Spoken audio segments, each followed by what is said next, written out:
अगर आप मेरे YouTube चैनल पर नए हैं तो प्लीज़ चैनल को सब्सक्राइब कीजिए और लाइक और शेयर करना ना भूलें। Thank you.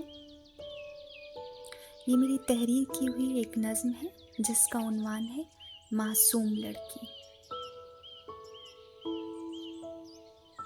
वो बहुत शोख और चंचल है मगर कोई उदासी भी उसमें कैद है मगर वो कभी गुड़िया सी कभी फूल सी लगती है।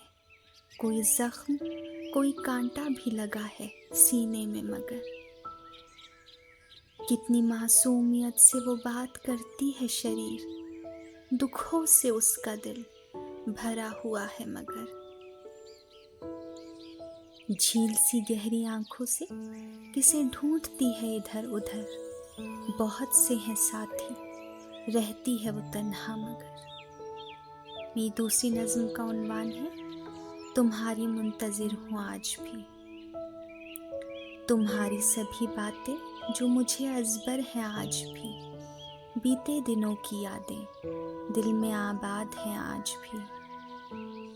तन्हा होते हुए भी जो तुमसे बातें करती हूँ तुम्हें हर पल संग रखने की आदत है आज भी। तुम्हारी लिखी हुई कुछ तहरीरें हैं मेरे पास उन्हें सीने से लगा कर चूमने की रिवायत है आज भी।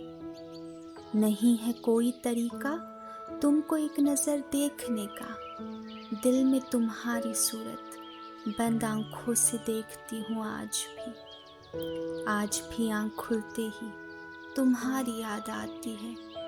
तुम्हारा ख्याल लेकर नींदों में जाती हूँ आज भी। वो सारी बातें जो तुम मुझसे किया करते थे किसी कहानी की सूरत उन्हें दोहराती हूँ आज भी। मिल गया सब कुछ पर खाली हाथ है मेरे हो गई हूँ तुम्हारी पर मुंतज़िर हूँ तुम्हारी आज भी।